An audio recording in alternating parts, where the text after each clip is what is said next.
What's going on, guys? Welcome to this video. In this one, Anthony finally gets himself a drift car. I just wanted to say before we get into it, we are rebranding this YouTube channel to Stacked, so keep an eye on that for the next couple of weeks. But that's enough from me. Let's get into it.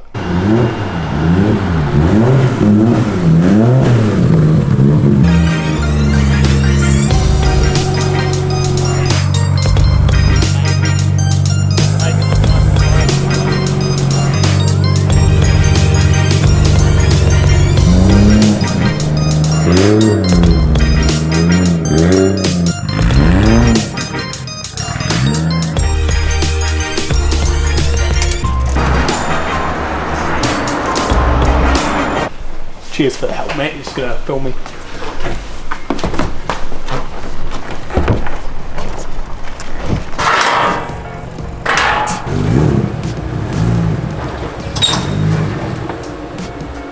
Oh, she's stuck on the trail.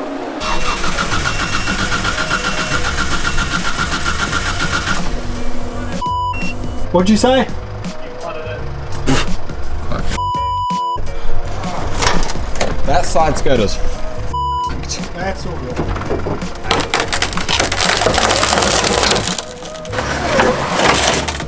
Oh, that sounded way worse. Oh, I can't even get it out now.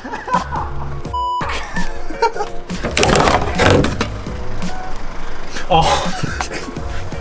Yeah, that's a good start. Ah, fucking ruined my brand new car. Can we return it? Don't wait for that. Surely just Joel drive off. He would have done this and it wouldn't have been my fault. But instead I did it. And now it's my fault. So I got an R32. Do you reckon you can try and go forward? I can try. I think your guard's savable, but your skirt's long gone.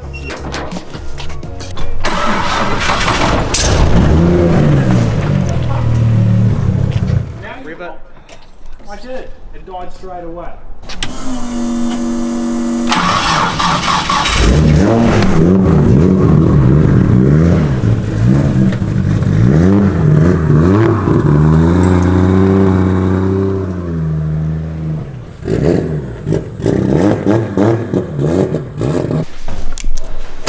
The side not too bad. Looks good.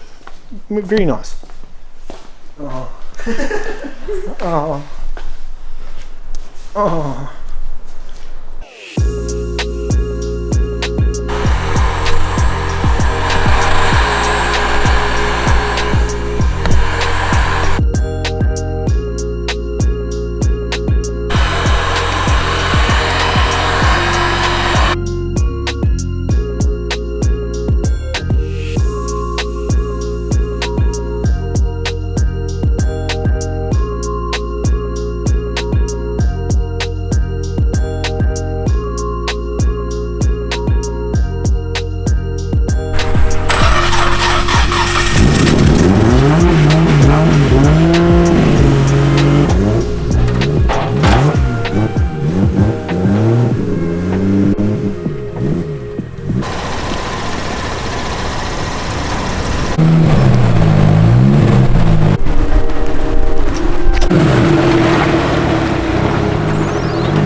Well guys, up to this point, we actually haven't done too much vlogging. We have done the majority of the filming on this video over the past month. Obviously, I didn't have a broken hand at the start of this.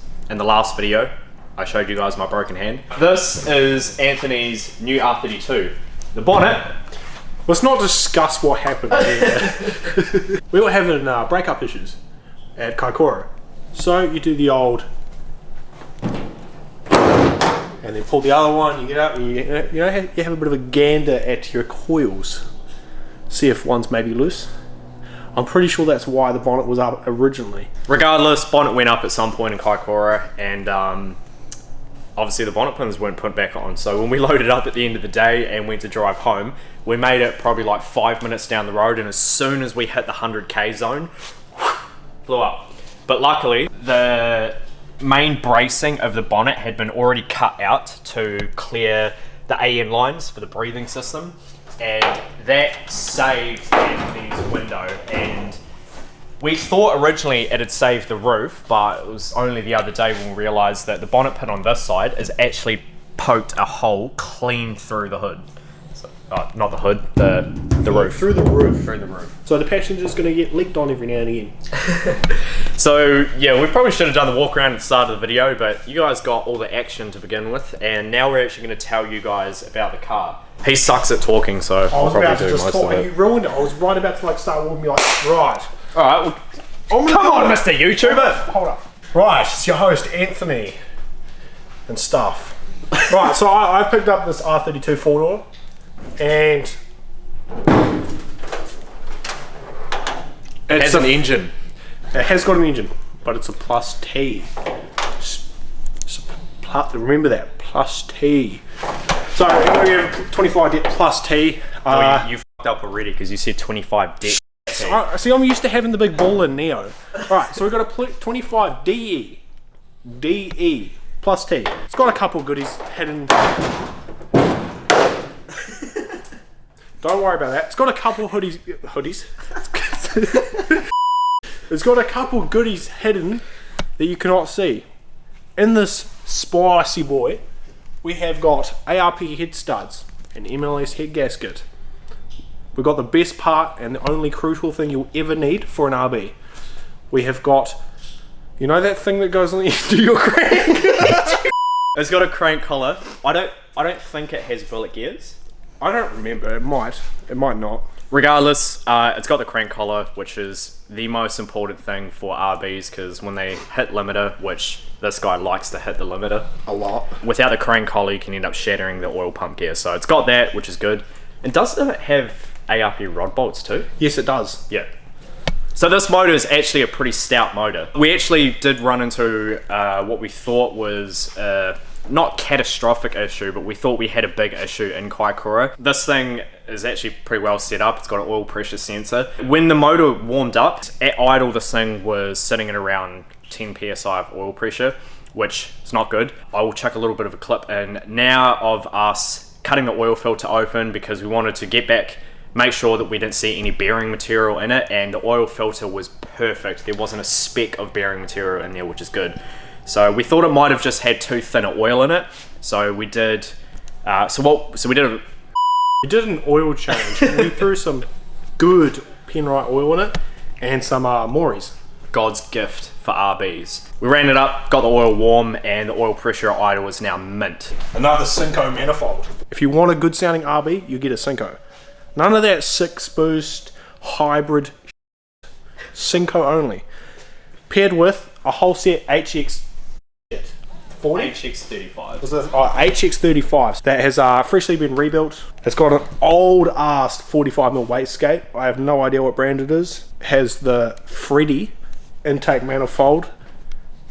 750cc injectors rated for ethanol, because this car is expensive and we run E50. A lot of people, when they put manifolds like this on, and we actually did the same thing with my car, is we went down to a smaller throttle body than what's on a lot of these cars. So you can see here that this actually has a throttle body adapter, which it also runs the stock throttle body. Because as much as you'd think bigger is always better, you don't actually want a massive throttle body, because then you actually have way less throttle control. So that's really good. This car's also got a R32 GDR box, obviously rear-wheel drive converted. It's got a GDST Definite 5x1 axles. You guys might have already noticed this from looking at the engine bay. One really freaking cool thing about this car is it's not D1 legal, but this actually has Saphiro strut towers in it.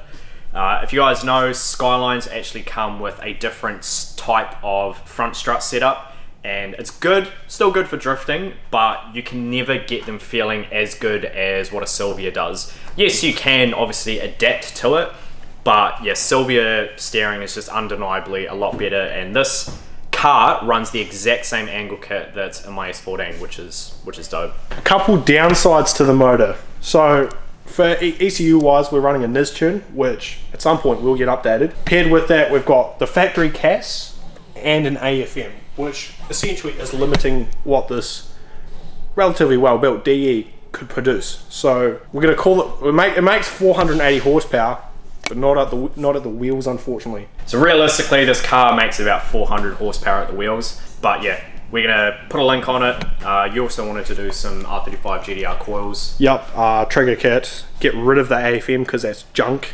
Get one drop of water in it and it's like, nah bro, we're done. Yeah, and as you guys would have been able to tell from the Kaikoura footage, it was freaking wet. And after that, sort of get a retune. I want at least 450 wheel horsepower. Yeah. Which is very achievable on a setup like this. Realistically, this motor would be good for about 500 horsepower, a little over 500 horsepower on ethanol. We'll do 500 horsepower then. Yeah, because the pistons and the rods in these, well, the rods are the same between the D and the DETs. The pistons are obviously being a D, they're a little bit higher compression, which is a downside, but that's why you want to run ethanol, so it's, you know, takes a little bit of that heat away, so you're a lot less likely to get piston detonation. As we said, we're pretty sure it does have ARP rod bolts. Those are the next weak points, so they're done, and it's got ARP head studs. So yeah, this motor is good for about 500 horsepower on ethanol, and as Anthony said before, it has already been tuned on E50. All the fuel system is ethanol rated, so yeah, once he gets the link, the trigger kit, R35 coils, it'll get a retune, boost tuned up, and yeah, it'll be somewhere in between 450 and 500, and in that mark, I'll be happy. Yeah. So it's a really good, well built car. The previous owner, Morgan Rooney, one of the Southern Stance guys, good dude. He built this car, and this car is a very well proven car.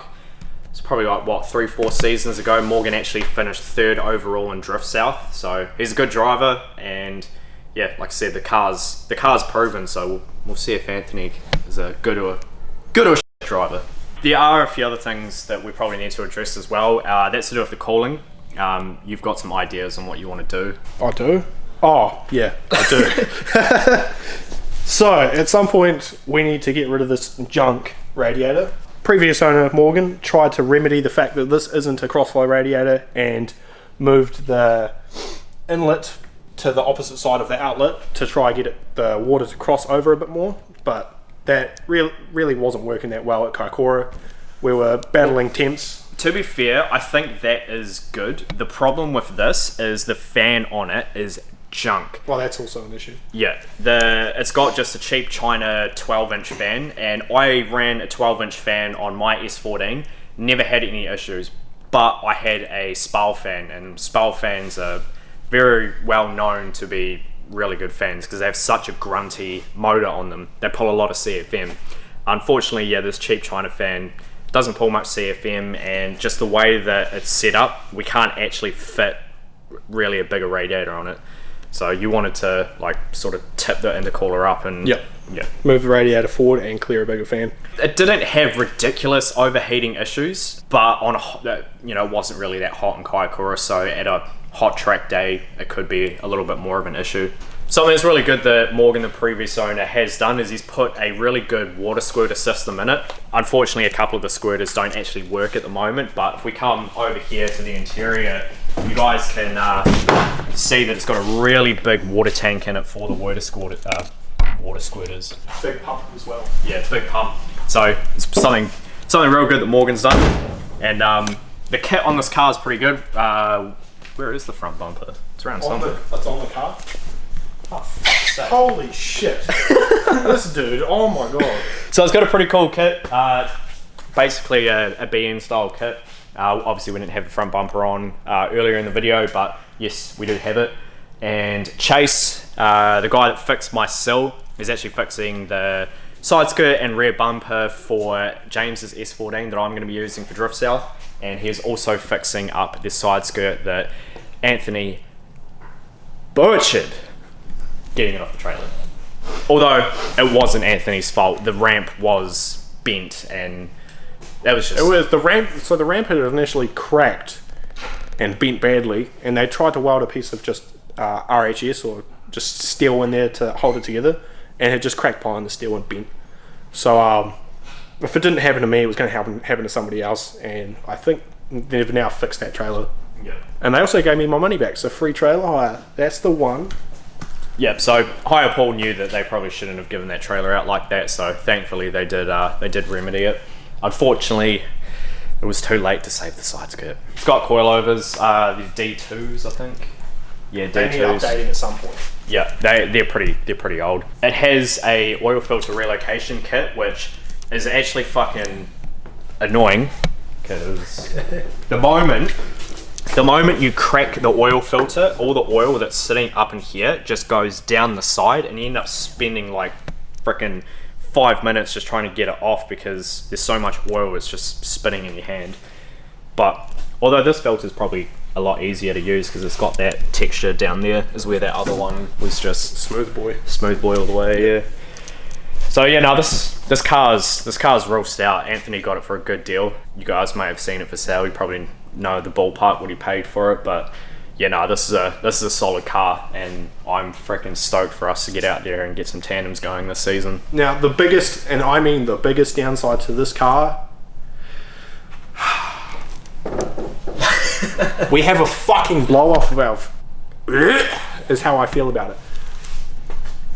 This is why we need the Link ECU, so we can get rid of the AFM and we can dose like real men. None of that Subaru type shit, because that is filthy. We don't do that around here. We are a destroy your turbo kind of people. Yeah, so if you guys don't realize, AFM cars, airflow meter cars, which this has with an S-tune, you have to run a blow-off valve, because when you come off the gas, if you don't have the blow-off valve to release that pressure, the air goes back through the turbo and back past the AFM, and that makes it freak out, and the car will tend to die on you. So it needs it for now, but that will definitely be gone once the Link goes in. Yeah, we got a drag wing on it too. It's kind of cool. Oh, one other thing about this car though, we really need to figure out the handbrake situation, because that is dog shit. It doesn't work at all. So it's got a Wheelwood twin caliper setup. So it's, in theory, it's pretty sweet. And this is like one of my favorite parts about the car, excusing the orange paint. So we just lift up this. Look at that beautiful, majestic panel. It's going to be really good this season for Anthony, but unfortunately this car is not D1 legal, so that's why I mentioned in the previous video that next year me and Anthony are wanting to build new cars so we can send them up north and do D1 together. Yeah, unfortunately this car is not D1 legal for a couple of reasons. One, the roll cage is small main hoop, but two, D1 don't allow you to do the strut tower conversion that's done on this.